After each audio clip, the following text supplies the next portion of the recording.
బట్టి దేవునికి కృతజ్ఞతాస్తుతులు చెల్లిస్తూ ఉన్నాం. క్రీస్తునందు ప్రియ సహోదరి సహోదరా, నేటి వాక్య భాగములో యెషయా క్రీస్తు పుట్టక ముందు అంటే 700 సంవత్సరాలు ముందుగా రాసిన ఈ యొక్క అధ్యాయాన్ని మనం ఈరోజు ధ్యానిస్తూ ఉన్నాం. యేసుక్రీస్తు వారు పుట్టక ముందు 700 సంవత్సరాలకు ముందే యెషయా ప్రవచించిన ఈ యొక్క వాక్య భాగాన్ని ఈరోజు మనం చూస్తూ ఉన్నాం. యెషయా చాలా చెడ్డ దినాల్లో జీవించినట్లుగా మనం చూస్తూ ఉన్నాం. యెషయా గారు చాలా చెడ్డ దినాల్లో జీవించారు. అంటే ప్రియ సహోదరి సహోదరులారా, మానవుని యొక్క జీవితంలో మంచి చెడు కలిగిన జీవితాలు మనం చూస్తూ ఉంటాం. కొన్ని యుగాలు మంచిగా ఉంటూ ఉంటాయి, కొన్ని యుగాలు చెడ్డగా ఉంటూ ఉంటాయి. అంటే యెషయా ప్రవశించినప్పుడు ఆ ప్రవశించిన దినాలు చాలా చెడ్డవిగా ఉన్న దినాల్లో యెషయా జీవించినట్లుగా పరిశుద్ధ గ్రంథంలో అయితే మనం చూస్తూ ఉన్నాం. అతని కాలంలో దేవాలయంలో యాజకులు దేవుని యొక్క వాక్యాన్ని వారు నమ్మకం కలిగలేని వారుగా ఉన్నారు. ఆ దినాల్లో యెషయా గ్రంథము యెషయా రచించినప్పుడు ఆయనకున్న సేవకులు ఎలా ఉన్నారంట? నమ్మకమైన వారుగా లేరు అని పరిశుద్ధ గ్రంథంలో మనం చూస్తూ ఉన్నాం. వారు ప్రజల్ని చాలా కుయుక్తి మాటలతో వారు దేవుని యొక్క నుండి వారిని దూరం చేసినట్లుగా మనం చూస్తూ ఉన్నాం. సాధారణంగా యాజకులు విశ్వాసులను దేవుని దగ్గరికి నడిపించారు. కానీ ఇక్కడ ఉన్న యాజకులు ఏం చేశారంట?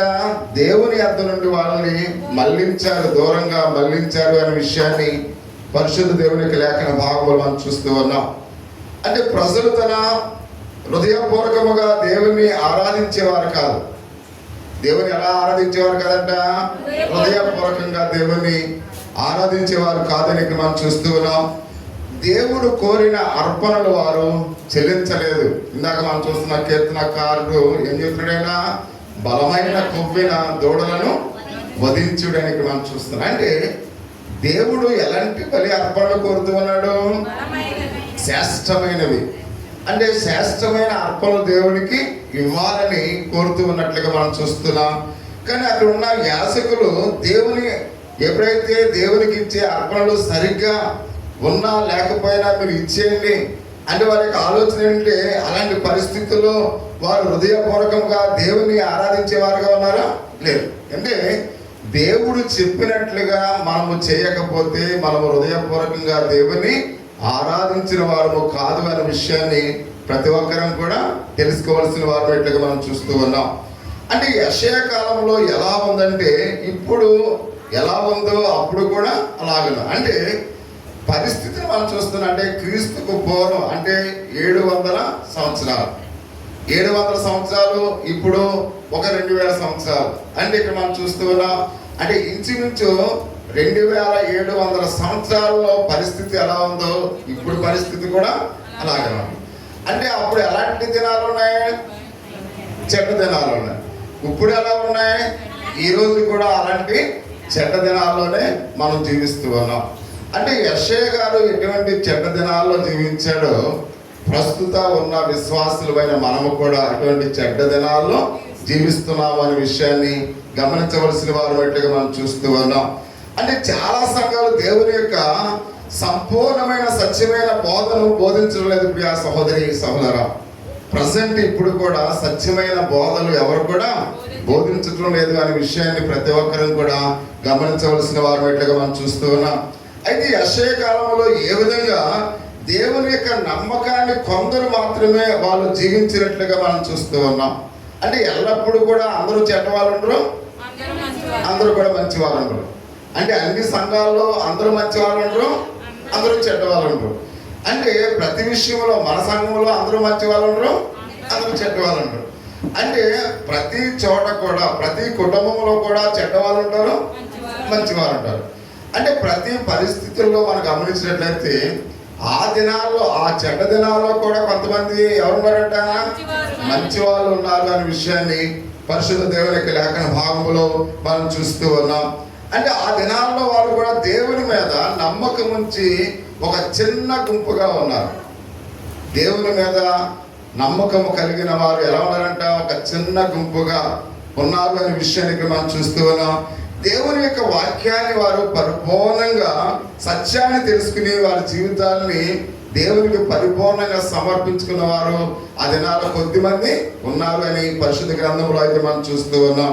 కాబట్టి ఆనాటి యెషయా మాటలు ఈ రోజు కూడా అలాగనే ఉన్నాయి అనే విషయాన్ని మనం గమనించాలి. అంటే ప్రస్తుత పరిస్థితుల్లో కూడా సమాజంలో కూడా కొంతమంది మంచి వాళ్ళు ఉన్నారు. ఒక విషయాన్ని ఇక్కడ మనం చూస్తూ ఉన్నాం. ఒక బస్సు వెళుతుందంట. ఆ బస్సు వెళుతున్నప్పుడు కొంత ప్రమాదకరమైన పరిస్థితులు అది ఆ మాలుగా పైనుంచి కిందకు పడిపోయిందండి. మరలా కొద్ది దూరం వెళ్ళిన తర్వాత మరలా అందులో కొన్ని సాంకేతిక లోపాలు వచ్చినాయండి. అప్పుడు అందరూ కూడా ఆలోచించి అందులో ఒకరిని చూసి ఇది దించండి, ఇటు వల్ల ఇలా జరుగుతుందని వాడిని ఏం చేశారంట, దించేశారంట. దించేసిన తర్వాత వాడు దిగిపోయి ఆ చెట్టు కింద అలా నిరాశగా ఉంటే అది కొద్ది దూరం వెళ్ళిన తర్వాత బస్సు వెళ్ళిపోయిందండి. ఆ బస్సులో ఉన్న వాళ్ళందరూ కూడా చనిపోయారు. అంటే వాళ్ళందరూ కూడా ఏమనుకున్నారు, వీడే ఏదో పాపం చేశాడు, వీడే అనుకుని వాడిని దించేశారు, వాళ్ళు వెళ్ళిపోయారు. కానీ వాళ్ళందరూ కూడా మరణించారు. అంటే ఆ ఒక్కడే, అంటే అక్కడున్న బస్సులో ఉన్న వాళ్ళందరూ కూడా ఏమనుకున్నారు, వీడు మాత్రమే చెడ్డవాడు అనుకున్నారు. కానీ అందులో ఉన్న వాళ్ళందరూ కూడా ఏమయ్యారు, చనిపోయారు. అందుకని ఎవరిని కూడా నువ్వు తప్పు చేసావు అని నిందించడానికి మనం ఎవరు కూడా సరిపోం. అలాగనే ఇక్కడ ఒక విషయాన్ని ఇక్కడ మనం చూస్తూ ఉన్నాం. పరిశుద్ధ గ్రంథంలో కూడా ఆ దినాల్లో కూడా మంచి వాళ్ళు ఉన్నారు అనే సత్యాన్ని మనము తెలుసుకోవలసిన వారు అనేట్లుగా పరిశుద్ధ గ్రంథంలో అయితే మనం చూస్తూ ఉన్నాం. కాబట్టి ఆనాటి యొక్క యెషయా ఏ విధంగా జీవించాడు, ఎటువంటి బాధలు అనుభవించాడు, నేటి దినాల్లో కూడా మనము కూడా అటువంటి సందర్భంలో మనం ఉన్నాం. అంటే నమ్మకంగా ఉన్న ఈ ఆయన ప్రజలు అతడు ఇచ్చే ఆదరణ కూడిన ఆ మాటల గురించి వాళ్ళు ఎదురు చూస్తూ ఉన్నారు. అంటే కొంతమంది నమ్మకమైన వారు యెషయా ఏం చెప్తాడు, ఆ యెషయా చెబుతున్న ఆదరణకరమైన మాటలు వినాలని వాళ్ళు ఎంతో ఆశ కలిగినట్లుగా పరిశుద్ధ గ్రంథం అయితే మనం చూస్తూ ఉన్నాం. ఇక్కడ యెరూషలేము అనే మాటకు క్రీస్తు సంఘం అని అర్థం. యెరూషలేము అంటే అర్థం ఏంటి, క్రీస్తు సంఘం అని అర్థం. అలాగైతే అది ఎలాగో వివరించబడ్డది ఒకసారి మనం ఆలోచన చేసినప్పుడు క్రీస్తుని సంఘములో సంతోషించు అని ఆయన మాట్లాడుతూ ఉన్నాడు. మనం ఎక్కడ సంతోషించాలి, క్రీస్తు సంఘములో. అంటే క్రీస్తు సంఘం అంటే అది మళ్ళీ వేరే డినామినేషన్, దాని గురించి మాట్లాడట్లేదు. అంటే క్రీస్తు సంఘములో మనం ఏం చేయాలంట, సంతోషించవలసిన వారమై ఉన్నాం. ఇక్కడ రెండు విషయాలు ఇక్కడ మనం చూస్తున్నాం. ఆ క్రీస్తు యొక్క సంఘము ద్వారా మనం సంతృప్తి చెందాలి.